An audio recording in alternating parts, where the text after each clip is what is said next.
नमस्ते. मैत्रीबोधीच्या परिवर्तनाच्या या शाळेत आपल्या सगळ्यांचं स्वागत आहे. आपल्या जीवनात खूप काही होत असतं, चांगलंही वाईटही. आता हे होत असताना आपण असं पाहू की या घटना का होत आहेत? त्यांचा सरळ सरळ संबंध आपल्या आंतरिक अवस्थेशी असतो, की आज माझा भाव काय आहे, माझ्या आतमध्ये काय विचार चालले आहे, त्या अनुसारच आपल्या आजूबाजूची परिस्थिती बनत असते, घडत असते. आता ही परिस्थिती बनते, तर का बनते? त्याचा उद्देश काय असतो? तर तुम्हाला काहीतरी शिकवायचं असतं. तुम्ही प्रत्येक परिस्थितीतून काहीतरी शिकता आणि मग पुढे तुमची वाटचाल सुरू होते. असा विचारही येतो आपल्याला कधी-कधी, की का म्हणून शिकायचं? मला शिकायचंच नाहीये. आपण जर असे जरी पाहिलं, तर तुम्हाला पाहायला मिळेल, की मनुष्याचा स्वभावच आहे शिकणे. तुमची इच्छा असो किंवा नसो, पण तुम्ही सतत कुठेही असाल, डोळे बंद असतील, उघडे असतील, झोपले असाल, जागे असाल, पण तुम्ही काही ना काही शिकतच असता.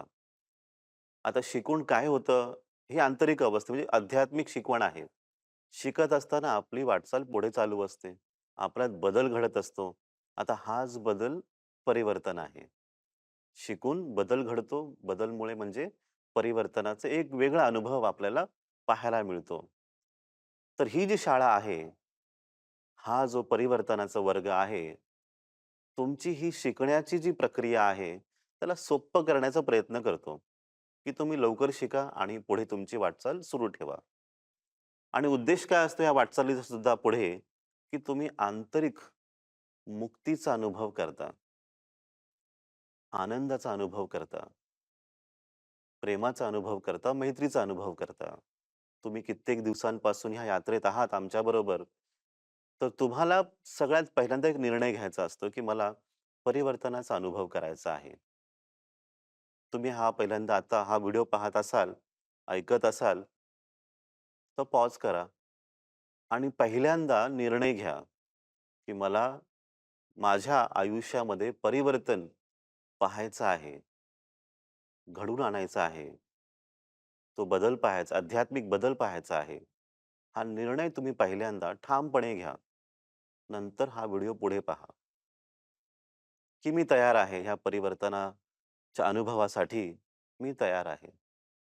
मग नंतर आता पुढची गोष्ट काय? परिवर्तनाचा अनुभव करण्यासाठी आपल्याला पुढे काय करायचं आहे? की आपल्या त्या विचारांमध्ये परिवर्तन आणायचं असेल, तर जोर जबरदस्ती करायची आहे का? आपल्या विचारांबरोबर आपल्याला काहीतरी लढायचं आहे का? जसं आपण म्हणतो ना, संत तुकाराम म्हणून गेले, की "रात्री दिवस आम्हास युद्धाचा प्रसंग." म्हणजे याचा अर्थ काय? युद्ध करायचं आहे का आंतरिक युद्ध? संघर्ष करायचा आहे का? आंतरिक स्तरावरती, की मला माझ्या विचारांना सतत जोर लावून, तप करून बदलायचं आहे. आम्ही ज्या परिवर्तनाबद्दल बोलत आहोत, ह्या परिवर्तनामध्ये तुम्हाला असं काहीच करायचं नाहीये.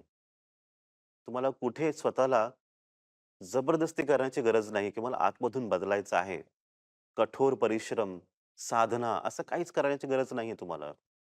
तर तुम्हाला फक्त इतकं समजून घ्यायचं आहे, की वाहत राहायचं आहे.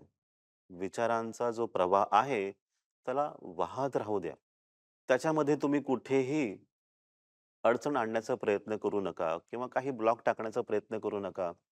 विचारांना थांबवण्याचा प्रयत्न करू नका. विचार हे पाण्यासारखे असतात.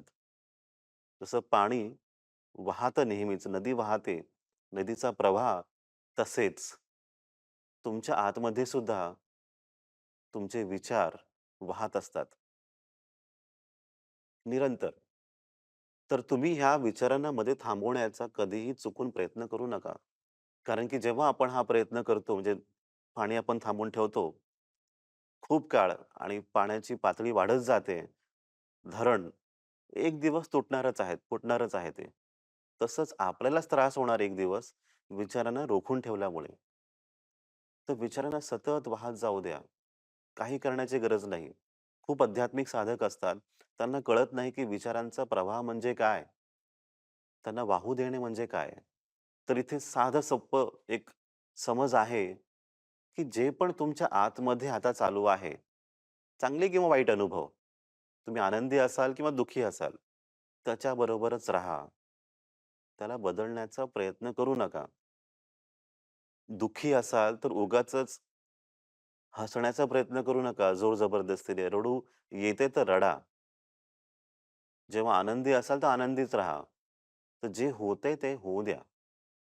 काही उगाचच बदलण्याचा प्रयत्न करायचा नाही.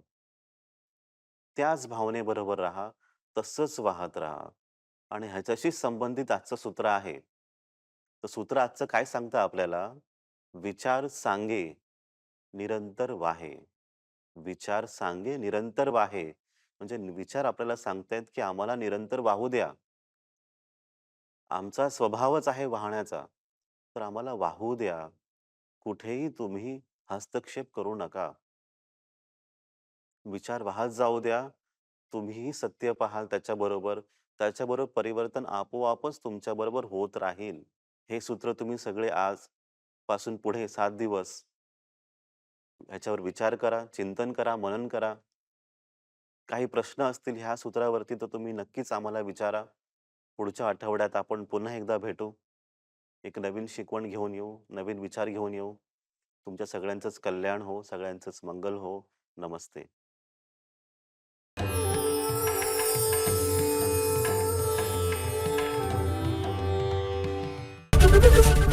एबीपी माझा, उघडा डोळे बघा नीट.